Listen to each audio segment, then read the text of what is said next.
Minhas fraquezas são minha única razão de orgulho. São palavras do apóstolo Paulo. O certo, essas duas estrofes do hino que cantamos, poderia também ter sido cantada por ele. E cantar aqui não significa simplesmente combinar melodias ou sons que gerem uma melodia e adicionar a essa melodia um texto, uma poesia. Mas o canto aqui é essa profunda expressão do coração. E esse canto é reflexo de uma experiência concreta da vida. E na concretude da vida nós derramamos lágrimas. Na concretude da vida enfrentamos o sofrimento, sofremos traições, expectativas não são atendidas. Paulo, não diferente de nós, vive os extremos do que é existir. Porque Paulo, ele tem experiências de alumbramento. Paulo, ele experimenta revelações. Paulo tem experiências de arrebatamento. E nesse processo de um arrebatamento, ele ouve coisas maravilhosas, coisas que não podem ser ditas, elas são indizíveis. Paulo vive essa experiência do alumbramento. Mas Paulo também é atingido na carne. E na carne ele recebe um espinho. E esse espinho na carne o faz sofrer. Mas ao mesmo tempo esse espinho ele sinaliza a condição de Paulo. E de alguma forma também ele sinaliza a nossa condição.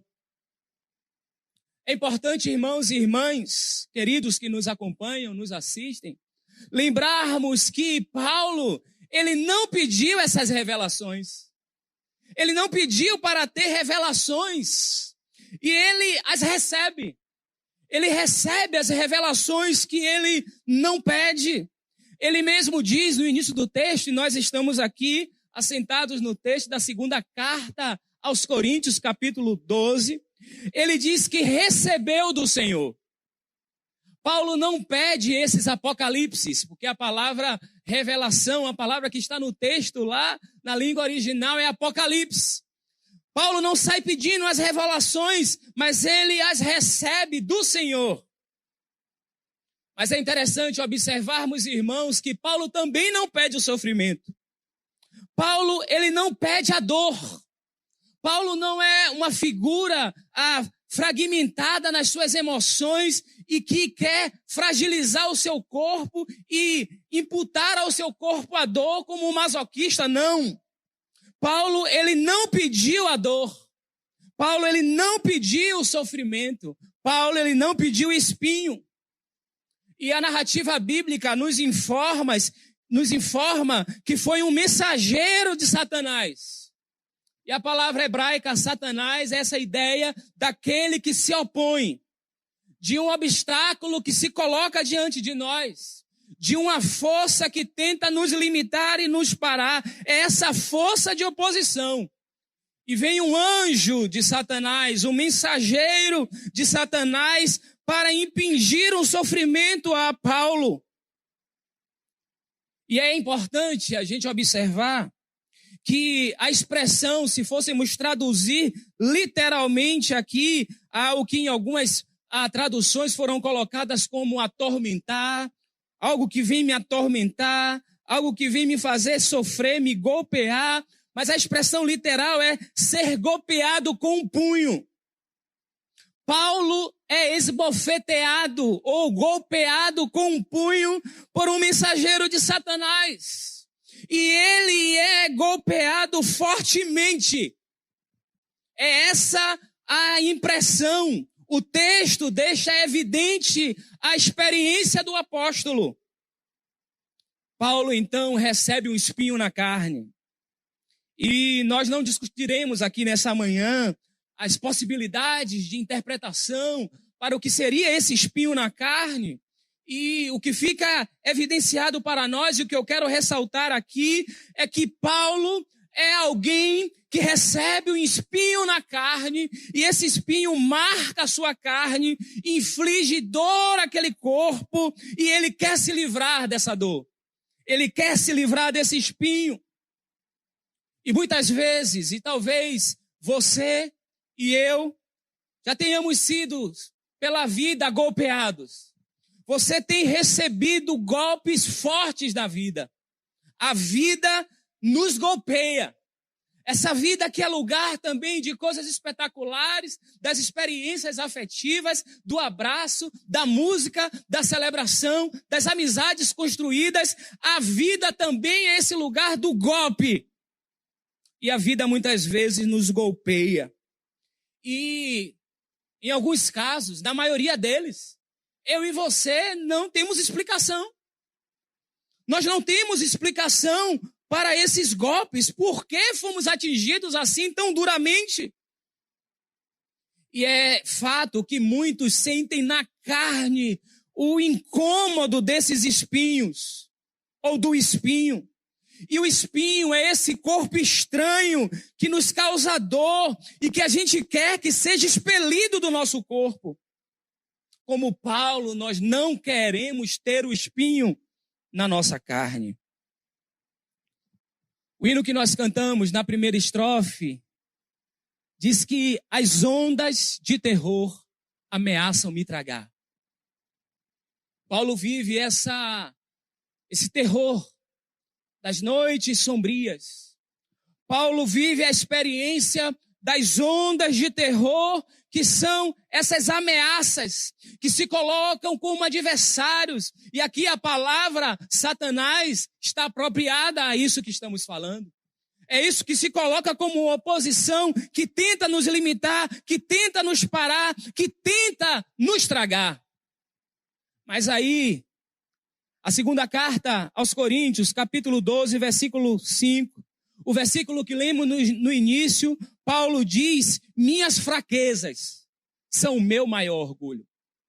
E é importante a gente ficar atento a essa expressão de Paulo, que não é de alguém que quer sofrer ou que quer maltratar o seu corpo, porque em seguida nós vamos ver algo importante. Nós encontramos aqui agora um Paulo que pede. Paulo não pediu para ter revelações, coisas maravilhosas, momentos esplendorosos, ser levado ao terceiro céu, e aqui está evidenciado uma concepção de mundo daquela época, onde se concebia a existência de 3 céus. O primeiro céu é o céu das aves, é isso que a gente pode vislumbrar, é isso que a gente pode ver. O segundo céu é o céu dos astros, que naquela ocasião eles já tinham conhecimento da existência, mas não tinham ainda as ferramentas para chegar lá. E o terceiro céu seria então o lugar da habitação do divino. E Paulo fala dessa experiência de arrebatamento a esse lugar. Paulo experiencia coisas maravilhosas, ouve coisas maravilhosas. Paulo não pede isso.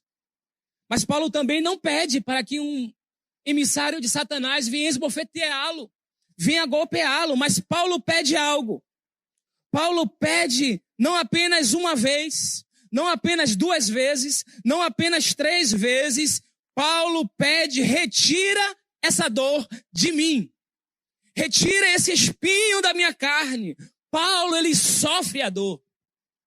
A vida humana é marcada muitas vezes pela dor e pelo sofrimento. E Paulo afirma: eu não quero continuar sendo golpeado. Retira isso de mim.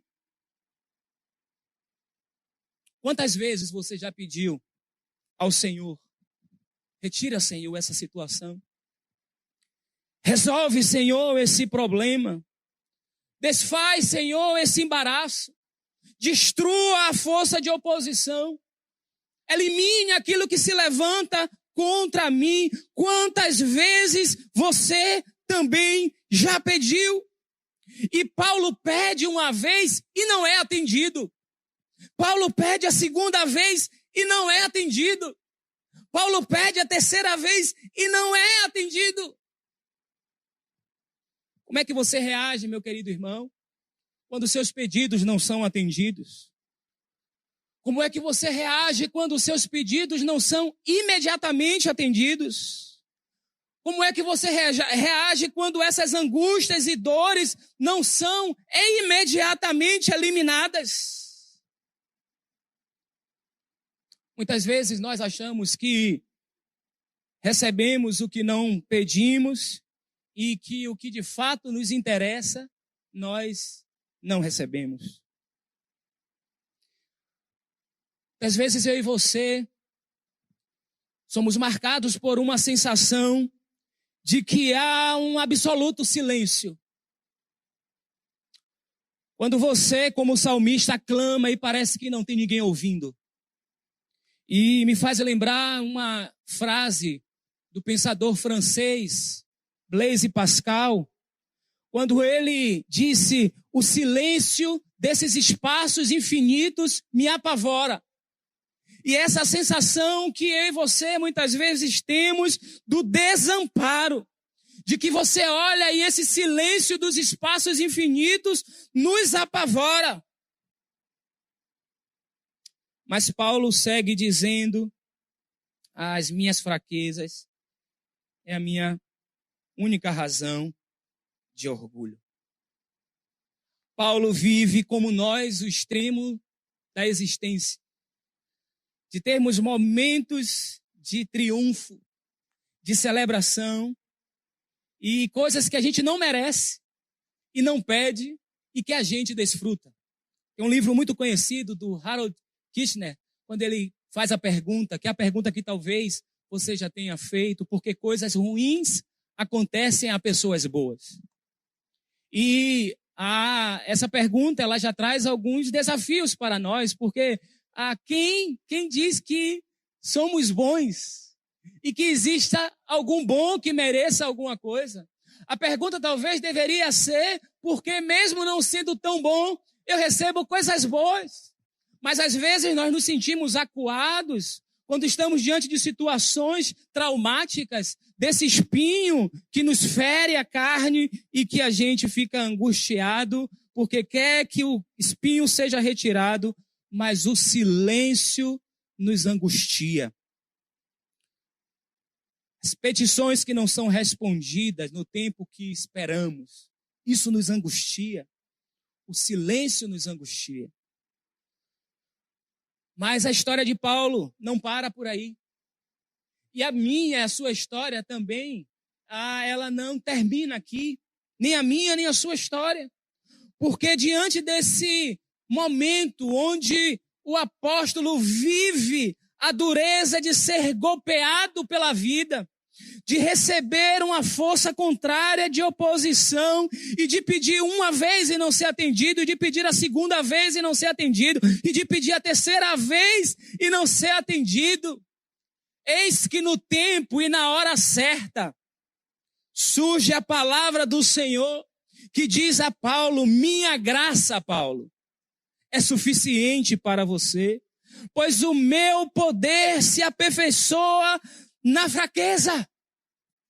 É nesse momento onde nós achamos que nada está acontecendo, que o céu está em silêncio, é quando Deus ele vem ao nosso encontro e nos encoraja dizendo: a minha graça é suficiente para você atravessar.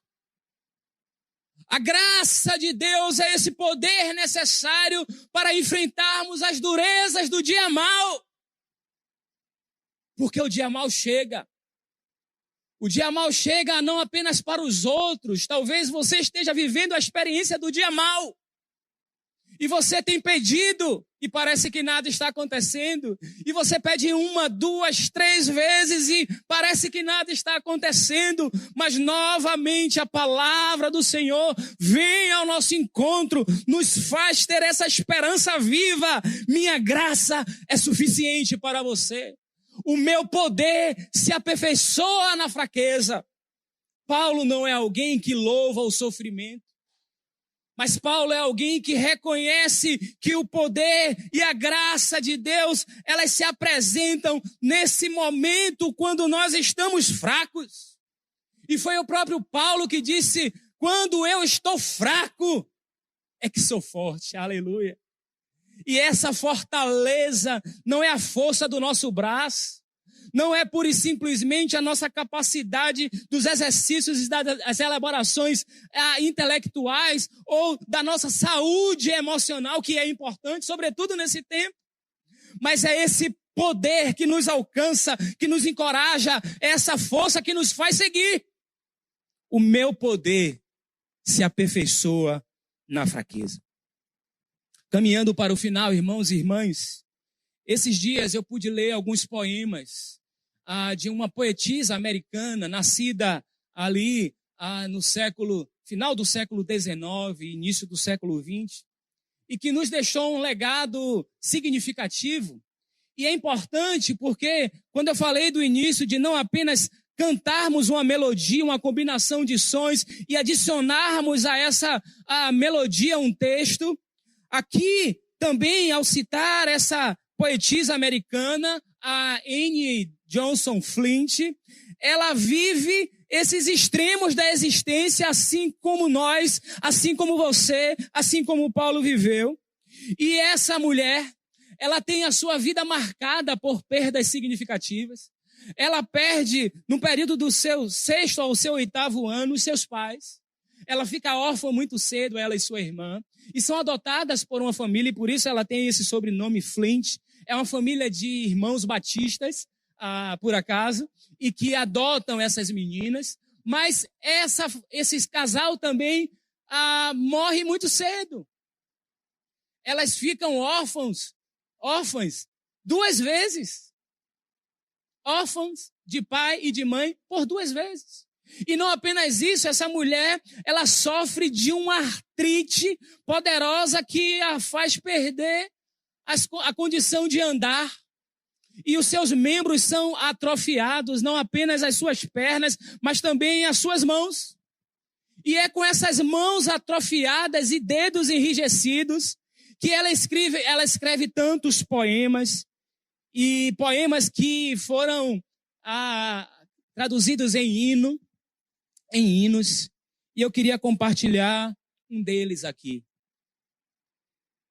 Essa mulher que pôde enfrentar a dureza da vida, ela pôde também perceber na sua vida, em meio a esses golpes da existência, a presença de Deus. O seu poema diz assim: ele dá mais graça quando o fardo fica maior.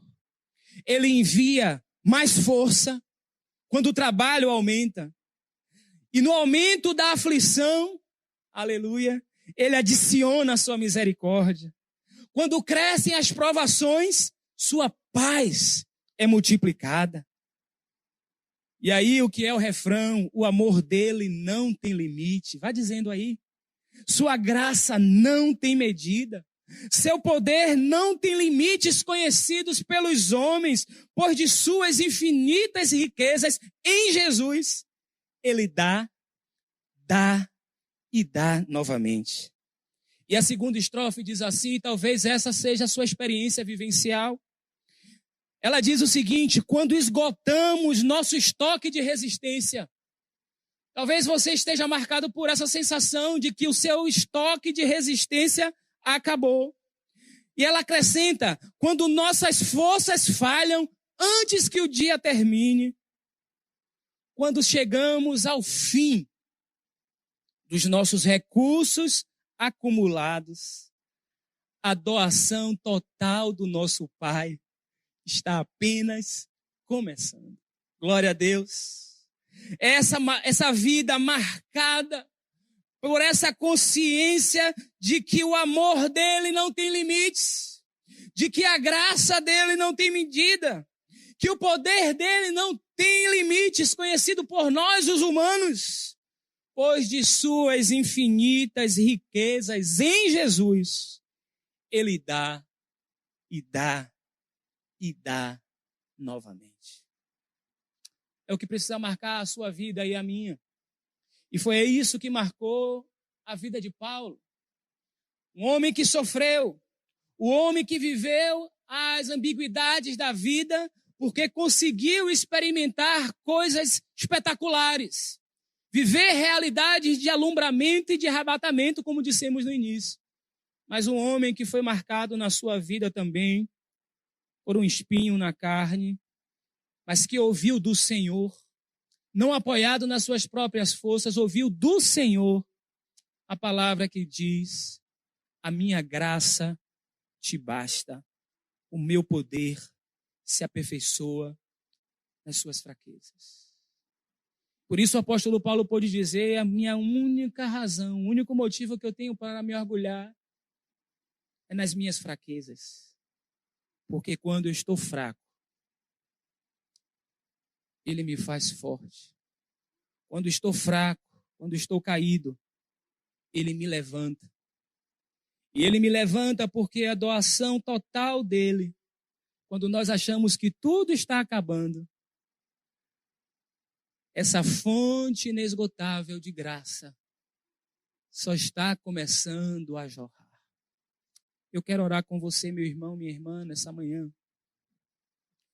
Eu quero orar com você que talvez na sua realidade tem vivido a experiência de ter isso que incomoda, o corpo estranho que fere o seu corpo, que você reconhece e deve reconhecer mesmo, que não era para ser assim. Não era para estar ali. Não era esse o projeto de Deus, não era esse o desejo de Deus, porque o projeto e desejo de Deus é vida. É vida em abundância. E quando somos feridos, temos que chorar mesmo. Temos que chorar mesmo. E Paulo pediu: retira, Senhor, da minha carne esse espinho. E talvez você esteja vivendo a experiência do espinho na carne, mas saiba que nas veredas da sua vida, nos caminhos mais pedregosos e espinhentos, a graça dele se manifesta nesse lugar. E a graça dele é suficiente para você. A graça dele é suficiente para mim. Olha aí onde você está. Enquanto a nossa equipe se movimenta nesse tempo de oração e de entrega. A consciência que ativa o nosso coração de que o Pai, que tem poder infinito, bondade infinita e graça infinita, Ele dá. Ele dá. E dá novamente, porque o amor dele não tem limite. E a sua graça não tem medida. Vamos louvar? Vamos louvar ao Senhor, colocando-nos diante dele. Que esse Espírito que é fonte de encorajamento alcance você aí onde você está. Talvez você esteja sentindo uma dor que é a sua. Não convém dizer aqui e especular as dores que Paulo sofreu, mas ele sofreu a dor dele e você tem as suas. E o mesmo Deus que se preocupou com as dores do apóstolo é o Deus que se preocupa com as suas dores. E esse Deus é o Deus de toda graça, e esse Deus é o Deus de toda paz. Que o Espírito Santo conduza o seu coração a essa consciência dessa paz que está inundando a sua casa nessa hora. Sobretudo a sua casa, que é o seu coração. Que a paz de Deus seja sobre você.